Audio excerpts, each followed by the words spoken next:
Today I'm going to show you how to make this adorable ladybug design on a homemade stone from gypsum cement.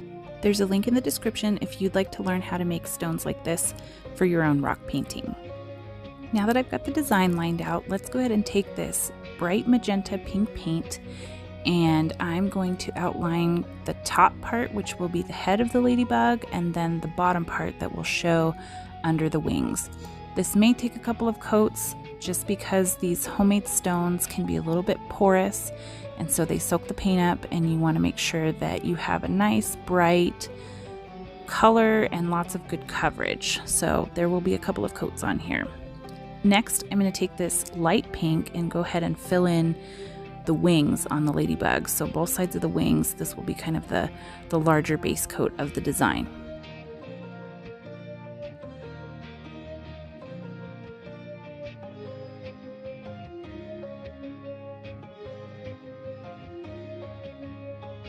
Now I'm going to take this black Posca pen and outline everything that we just base coated with color. So the head, the wings, I'm going to give this design a little bit of definition before we start adding the accent details.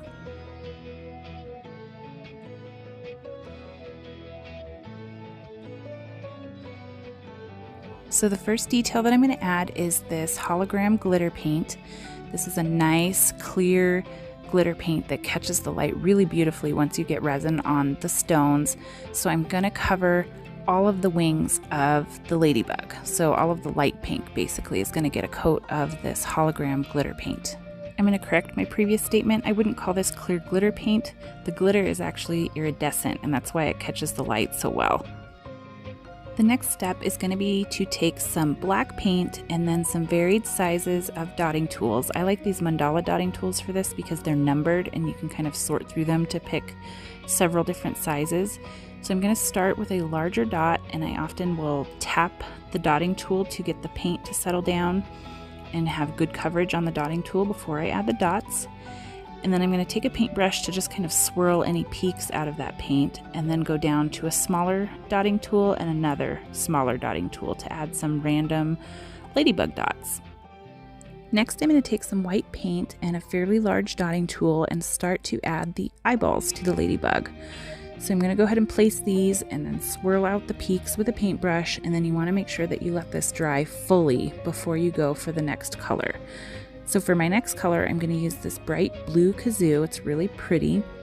And then I'm going to measure to see which dotting tool I want to use, because I want it to take up a fair amount of the eyeball but still have some of that white showing.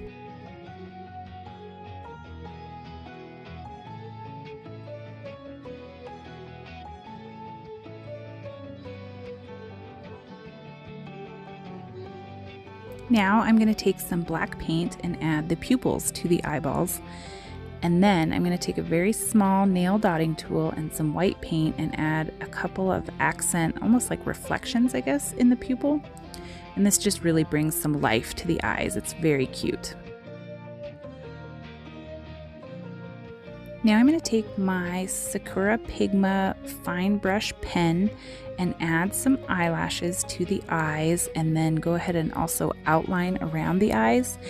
And when I was doing the eyelashes, I got a little overzealous and crossed over into the white part of the eye a little bit, but that's okay. You can come back and fix it with some white paint after you're done outlining.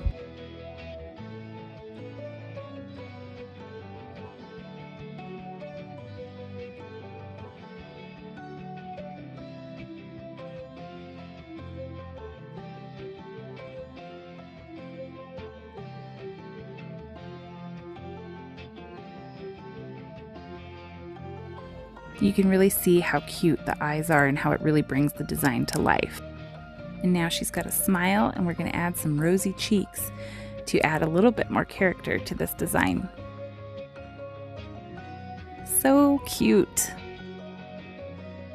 I'm going to come back to those numbered mandala tools to add some dots along the wings on the back side of the ladybug that gradually get larger with black paint. It just adds a nice little accent to the back. And now you can see this little sparkly ladybug catching some beautiful sunlight outside. If you like this video, why not watch it? Welcome back. We're going to get started with this homemade stone. There's a link in the description if you want to learn how to make some of these stones yourself. It's already base coated black, and I'm going to take my white chalk pencil and line out my ladybug wings and head.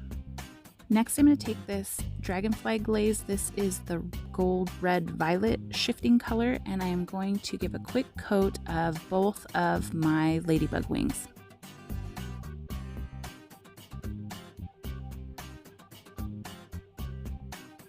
I'm going to take this Posca pen, this is a 7mm, and just give a quick outline to both of the wings and the head just to give myself some guidelines because that dragonfly glaze kind of ran together. Now let's get started with the fun stuff. So we're going to start with the color red, and I usually start with larger dots first. I'm using a nail dotting tool here, and you can get varied sizes of dots by just using the paint that you have until it kind of expends. So you can see how it starts out larger, gets smaller. And then I'm going to use a smaller end of this tool to add smaller dots. And you'll see that I am extending them out a little bit, but more spread out, and that's so that we can blend into the orange. So I'm going to do the same thing with the orange, and you'll see the larger dots going in, and then as you see more dots added, you're going to see a few of them kind of cross into the red to create that blended effect. And we're going to do that with every color all the way down the ladybug. And you'll also notice that I put those larger dots in there first and then graduate down with smaller sizes of the dotting tool to fill in. So the last thing that I use is always going to be the tiniest dotting tool I have and just trying to fill in that space in the background. This yellow really pops, so it's a good example of blending the two colors together. So you can see how I'm kind of dotting the yellow into the orange spaces where there's a little bit of missing color, and then I'm going to draw that out. And you'll really see the yellow pop. The yellow is, I think, the brightest color on here, so it's a really good example where you can see how it kind of intermingles with the color before it. This kind of random dotting is a really easy technique to get your feet wet if you haven't done like the very intricate pattern mandalas and you just want to get used to using the dotting tools and kind of playing around with color. This is also one of my favorite videos to make. I think anything with dots is fun to make because you can speed it up and the design just kind of takes shape a lot faster than it does in real life in regular time.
Now that the ladybug has pretty much taken shape with her wings, I'm going to take a small dotting tool and some white paint and just add a dotted border around both wings and the head to give a little bit of contrast since it's on a black background.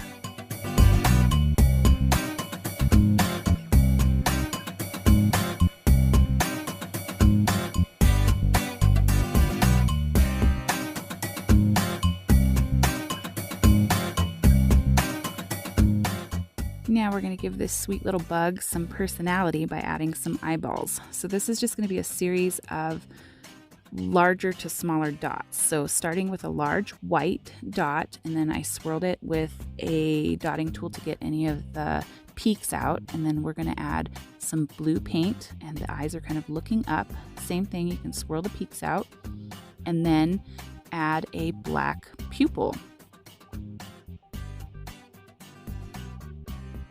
I'm going to add an open mouth with this white Posca pen, and then I'm going to color in a little tongue with this red Thule Art paint pen.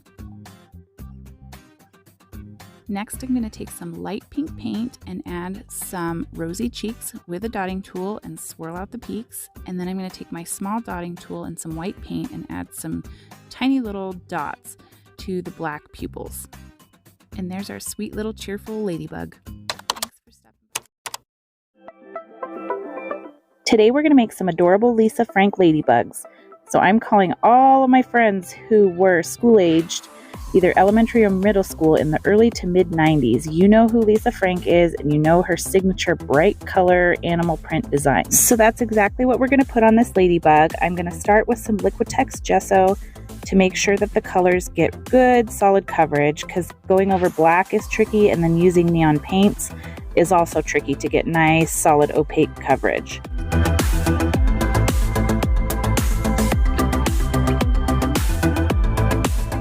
These are my new Deco Art Blacklight neon paints. I got them at Hobby Lobby, and we're going to use them to get these nice bright Lisa Frank colors.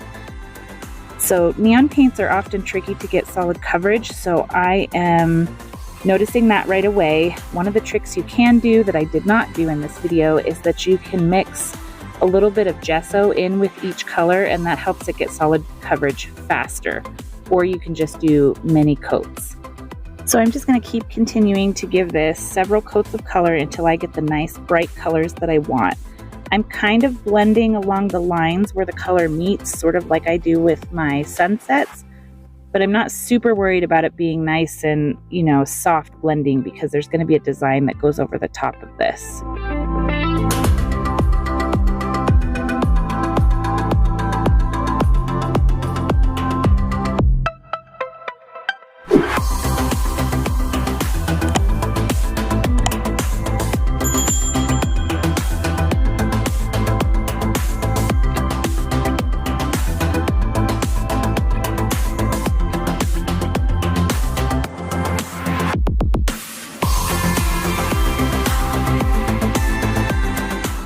Take this brushed metal, it's kind of a metallic black paint, and I'm going to clean up the lines where I kind of went over with the neon colors. I'm just going to kind of make those lines nice and straight and clean, make sure any of the overage from the neon paint is covered up.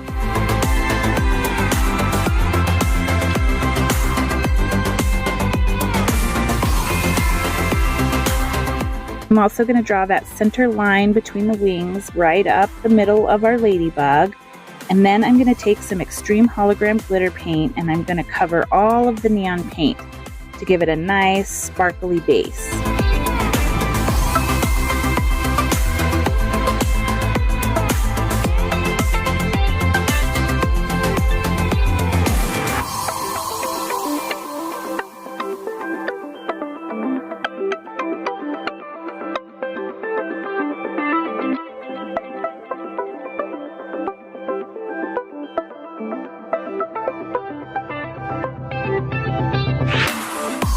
Now that I've got that base on there with the sparkle, I'm going to take some Liquitex gesso for my cheetah spots. So my cheetah spots are going to be neon pink as well, so I need this nice base to help get the coverage over the previous colors and the glitter, and the neon pink is just kind of tricky to get solid color with, so I'm trying to give it the best bet that it's got without mixing the gesso in with the pink paint. Then I'm just going to get in there with that neon paint and start doing coats of the pink until I get the coverage that I want and some nice bright pink cheetah spots. I don't know about you guys, but summer seems to have disappeared on us, and we are starting school tomorrow. And it just is insane to me that summer's already over, even though it's hot outside.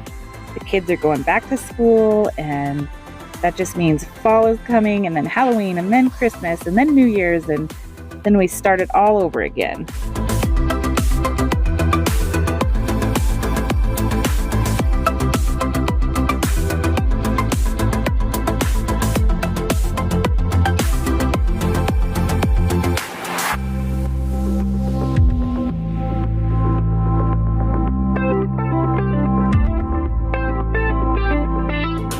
Now to complete our cheetah spots, I'm going to take a disposable eyeliner brush and some black paint and kind of create these imperfect parentheses, is what I'm going to call them, around each of the cheetah spots.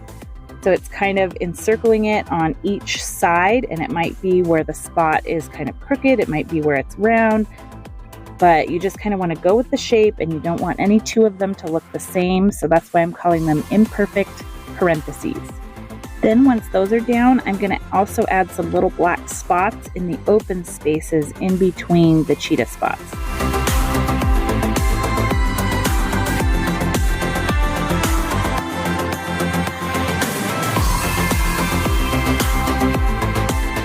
Now to give this little bug some personality, I'm going to use dotting tools to create her eyes. So I'm starting with a large dotting tool and doing the white part of her eyes, and I'm going to swirl it out with the eyeliner brush. And then I'm going to come back in and do some eyelashes, but I'm not worried about covering up some of that white. I'm more worried about the shape of my eyelashes, and then I'm going to come back and cover up the part that's supposed to be white with some more white paint.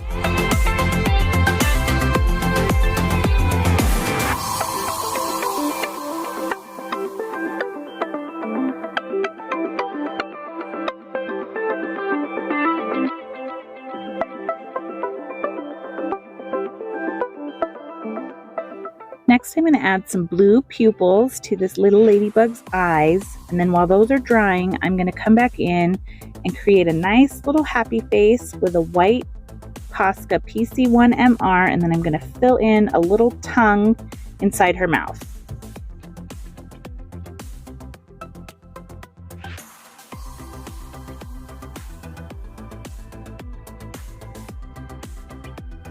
She also needs some little rosy cheeks, and I swirled the funny dots in the middle of these dots out with a dotting tool. Sometimes when you go on top of shiny paint, you get that funny little middle nib. So I smoothed it out, and then I'm coming back in with a black dotting tool for the pupils, and then a couple little white dots for accent. And we have the most adorable little Lisa Frank ladybug. And I enjoyed making these so much that I kind of got out of control with the pattern, and I created a heart, and I also created some wild and free rocks that turned out super cute as well. And I'm planning to hide these around Sammy's school the day before the first day of school. Let me know in the comments if I took you on a little nostalgic ride back to your childhood. Thank you so much for stopping by to watch. Take care, and I'll see you next time.